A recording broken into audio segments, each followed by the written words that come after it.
This VCU Health COVID-19 podcast was recorded on October 20th, 2021. You're feverish, tired, aching all over, and that sore throat isn't helping either. Normally, this would be the worst way to figure out that flu season has come yet again. But during the ongoing COVID-19 pandemic, identifying what's wrong might not be so simple. Why? Well, several symptoms are shared between COVID-19 and the flu. How can you tell the difference? What should you do in each case? And most importantly, how can you avoid this sickness altogether to stay safe this flu season? Joining us to discuss is Dr. Michael Stevens, Associate Chair of the Division of Infectious Diseases at VCU Health. Welcome to Healthy with VCU Health, where experts from VCU Health share their knowledge, cutting-edge research, and the latest innovations to help you achieve optimal health and wellness. Take control of your health. I'm your host, Prakash Chandran. So, Dr. Stevens, really great to have you here today. I'd love to get started by you telling us a little bit about what you do at VCU Health. Thanks, Prakash. So I'm an infectious disease doctor. So I evaluate and treat patients who have infectious diseases like COVID and influenza. And I'm also an epidemiologist, so I work with a team of folks to help prevent people from getting infected in the first place. So today we're talking about the flu season during COVID, and I mentioned a lot of symptoms at the top of the episode, but how do you actually know if you have the cold or if it's the flu or COVID-19 itself? So right now, you really can't tell the difference between COVID and flu and any number of other viruses that are circulating in the community. So a lot of people have talked about sort of classic symptoms with COVID, like loss of taste and smell. But what we've learned over time is, really any symptoms of a respiratory infection, like a sore throat, a runny nose, cough, a little bit of shortness of breath, fever. These could be coming from COVID. They could be coming from flu. And again, we're seeing a lot more of those sort of typical cold viruses come back that we weren't really seeing over the last year or so. Now that kids are back in school and there's more people around each other, we're seeing those come back too. And you just don't know what you have. And so the bottom line is if you have any symptoms right now, you should isolate and get tested.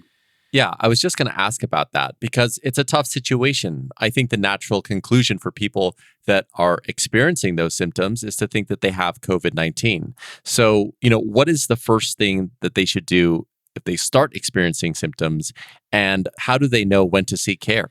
Yeah, I think right now, as we're still in this Delta surge, things are getting a little bit better. We're recording this October 20th, and things are getting a little bit better, but there's still really high community activity of COVID, and there's concerns that there's going to also be a winter surge like we saw last year.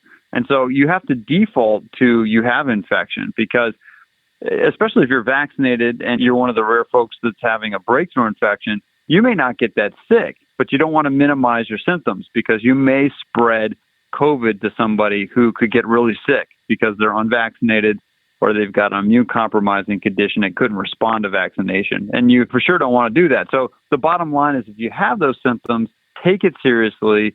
The right thing to do is to isolate and get tested before you're around others again. And again, it could be one of these viruses like rhinovirus, that's the common cold virus. You don't want to spread that either. And so you want to sort of minimize your interaction with folks and wear a mask, that kind of thing. Okay, got it. That makes a lot of sense. So obviously the right thing to do is get tested immediately. But I know that there are telehealth options, and that is kind of meant to triage or minimize the people that are coming in with potential flu-like symptoms, but not necessarily COVID-19. So talk a little bit about the role telehealth plays in this whole scenario. So Prakash, I think that's a great question. And if there's a silver lining to the pandemic, this is one of those things, that the sort of how robust telehealth options are now compared to before COVID hit. At VCU, we have a really nice virtual clinic that people can access just by Googling VCU Health telehealth, and you can sign up and get an almost immediate virtual appointment anytime between 8 a.m. to 11 p.m. where somebody can see you for a number of different medical problems, including flu symptoms.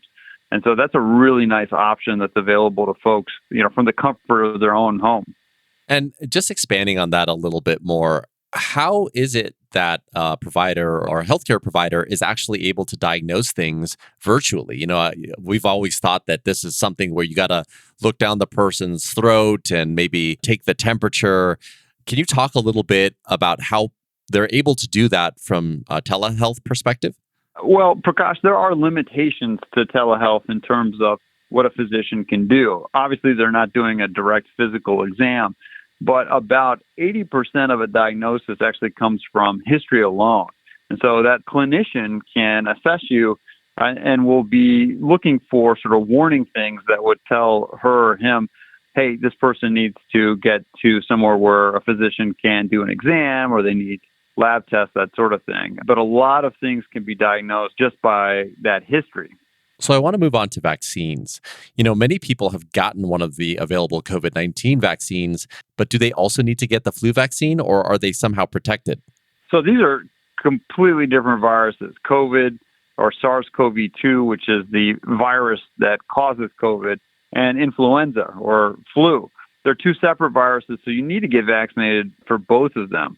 We don't know how bad the flu season is going to be this year. The flu actually sort of shifts a little bit every year, so you need a new vaccine for that every year. And the bottom line is you should get vaccinated for both. And I would prioritize, you can get the vaccines on the same day or any point relative to each other. That's okay to do. But prioritize getting that COVID vaccine. If you're not vaccinated, this is the time to get vaccinated. There's a lot of activity. Not enough people have been vaccinated to have that herd immunity where, we're not going to see a lot of activity out in the world. There's a ton of activity. We see really sick folks still coming into the hospital. Get vaccinated. And if you're eligible for a booster, get the booster.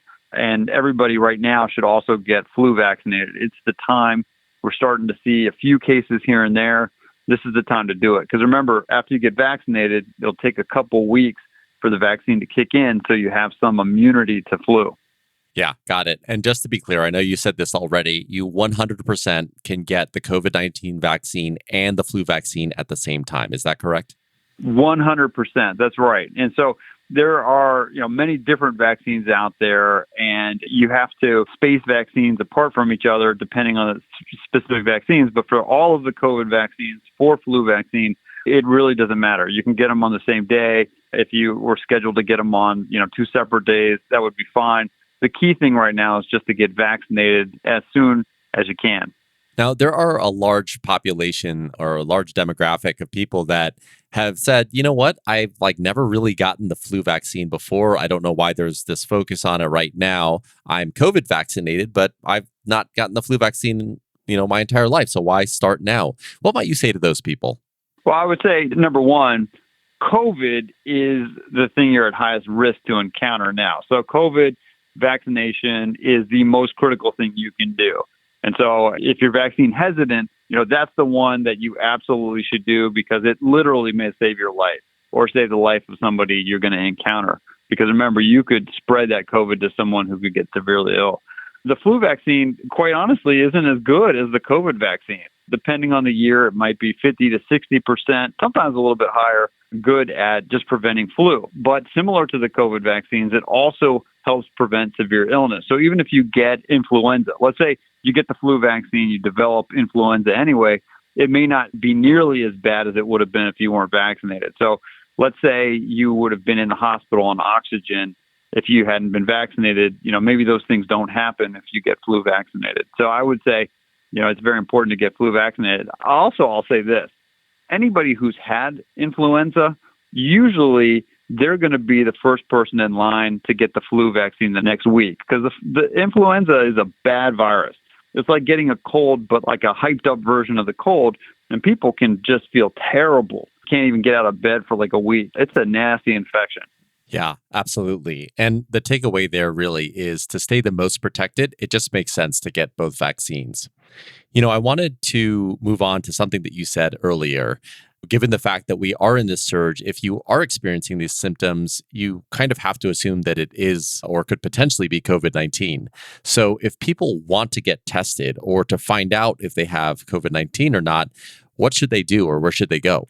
Prakash, that's a great question. And so one of the things that can be really useful and probably one of the primary values of these virtual telehealth appointments is they can help you figure out where you should go to get tested. And then do you have any other symptoms that are worrisome that you should actually go and be physically seen for evaluation? In terms of where to get tested, people should call their providers. They can call local urgent care clinics and look for testing options that way as well. So just as we start to close here, I'm curious if you have any other recommendations on how we can stay safe from the flu during this COVID-19 surge. Well, the primary thing people should do to take care of themselves and to prevent getting infected is to get vaccinated. They should get vaccinated for influenza. For sure, they should get vaccinated against COVID, get the booster vaccinations for COVID, and then follow the Virginia Department of Health and the CDC guidance around other strategies to prevent infection. And right now, because of the high community activity, just high activity nationally, that's wearing masks indoors when you're not at home around your immediate family. You want to maintain social distance. You want to avoid crowded areas where there's poor ventilation. Even if you're outside, if you're around a bunch of folks that you don't live with, if you can't maintain 6 feet distancing, you probably should be wearing a mask right now. And then hand washing is important as well. Well, I really appreciate your time today, Dr. Stevens. This has been really informative. Is there anything you'd like to leave our audience with?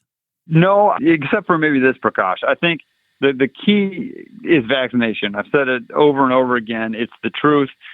The only way we're going to get back to any kind of normal reality, the pre-COVID pandemic normal reality, and not see these periodic spikes in activity where we're having to go back to things like masking indoors and that kind of stuff, is if people get vaccinated. It's the best thing they can do, COVID vaccinated. It's the best thing they can do to protect themselves, their loved ones, other people they may encounter. And right now, they should get flu vaccinated too.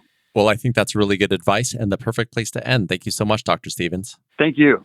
That's Dr. Michael Stevens, Associate Chair of the Division of Infectious Diseases at VCU Health. Thank you for listening to Healthy with VCU Health. Just to reiterate, flu season is upon us, so make sure to get your flu shot. And if you haven't been vaccinated against COVID-19, please consider getting vaccinated and visit vcuhealth.org for more information. You can listen to other podcasts from VCU Health at vcuhealth.org/podcast.